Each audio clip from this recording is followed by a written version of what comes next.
یہ ہے کہ 20 حلقے پنجاب میں کھولے جا رہے ہیں، جس میں فیصل آباد کے بہت سارے حلقے جو ہیں وہ ریکاؤنٹ کی نظر ہوں گے، اور ہمارے ایم پی ایس کو کچھ کوششیں شاید ایسی بھی ہو رہی ہیں، اور جو ابھی تک تو سنائی بات ہے کہ فارورڈ بلاک کی بھی کوشش ہو رہی ہے پنجاب میں۔ تو بہرحال یہ جتنی بھی حرکتیں ہیں اینٹی ڈیموکریسی ہیں، اینٹی اسٹیٹ ہیں، اینٹی کانسٹیٹیوشن ہے۔ اچھا، تاثر یہ دیا جا رہا ہے کہ پی ٹی آئی میں جیسے آپ نے فارورڈ بلاک کی بات کی ہے، تو یہ تاثر ہے کہ پی ٹی آئی میں پھوٹ پڑ چکی ہے، تو کیا یہ تاثر ٹھیک ہے یا غلط ہے؟ اس کو کیسے کہیں گے؟ کوئی پھوٹ نہیں پڑی ہے، میڈیا مزہ لے رہا ہے، کوئی بیان ہم دے دیتے ہیں اس کو خراش تراش کے اپنی مرضی کا لگا دیتے ہیں اور پیچھے سے ٹکر چل جاتا ہے۔ پی ٹی آئی انتشار کا شکار، ہم ایک ہے، متحد ہے، ایک موٹی ہے۔ عمران خان صاحب سے ملاقاتیں بھی ہوئی ہیں، اس کے بعد جیسے کچھ ناراضی کا اظہار بھی کیا ہے، یہ جو جماعتوں کے حوالے سے بات چیت چل رہی ہے کہ سنی اتحاد سے جو یہ معاملہ ہوا، آلریڈی ہم موقف دے چکے ہیں سنی اتحاد کونسل کے حوالے سے، کل ہم نے پریس کانفرنس کی ہے، پرسوں کی ہے۔ یہ واضح ہے کہ سنی اتحاد کونسل کا فیصلہ خان صاحب کا تھا، اور سنی اتحاد کونسل میں جانا غلط فیصلہ نہیں تھا۔ متحدہ مجلس جو وحدت المسلمین تھی اس کو جوائن نہ کرنا غلطی تھی۔ اچھا، یہ کس سے غلطی کیسے ہوئی ہے، کس سے ہوئی ہے؟ کوئی ہمارے بیانات میں اختلاف نہیں ہے، آپ ویسے ہی فرکشن پیدا کر رہے ہیں۔ ہمارے بیانات ایک، ہم اکٹھے کھڑے ہو کے بیان دیتے ہیں، جب یہ اڈیالہ جیل سے نکلتے ہیں آپ لوگ موجود ہوتے ہیں، تو ہم ایک جیسے ہمارے بیانات میں ہارمنی ہے، کوئی تضاد نہیں ہے۔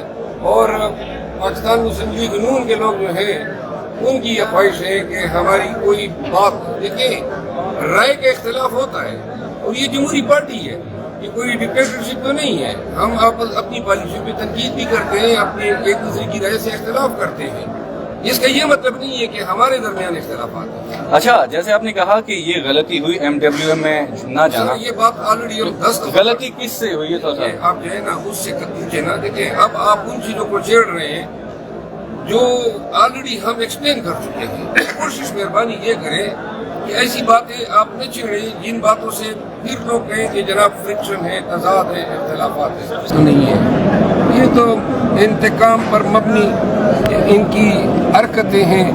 یہ کیا کیس بنتا ہے؟ آپ کہتے ہیں کہ جی آپ احتجاج ہی نہ کریں۔ احتجاج تو ہم کریں گے، چاہے آپ 144 لگائیں یا آپ 188 کے پرچے کریں۔ آئین کا آرٹیکل 16 ہمیں حق دیتا ہے، یہ بنیادی انسانی حق ہے۔ جس دن پی ٹی آئی کا احتجاج ہوتا ہے اس دن یہ 144 لگا دیتے ہیں۔ جس دن 144 لگانا تھا، جیسا کہ 9 مئی پورے پاکستان میں کہیں پر انہوں نے 144 نہیں لگایا، 10 مئی کو نہیں لگایا، لیکن یہ جب احتجاج ہوتا ہے، احتجاج جو ہے ہمارے بنیادی حق کو کنٹرمین نہیں کر سکتا ہے۔ 144 جو ہے وہ سبجیکٹ ٹو کانسٹیٹیوشن ہے، 144 ضابطۂ فوجداری آئین سے بالاتر نہیں ہے۔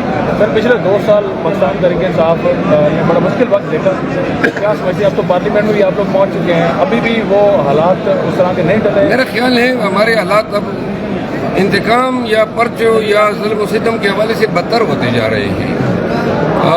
وہی لوگ ہیں جو پہلے ہمارے خلاف پرچے کر رہے تھے، محسن نقوی کی جگہ مریم نواز نے لے لی ہے، وہ ادھر تشریف لے آئے ہیں۔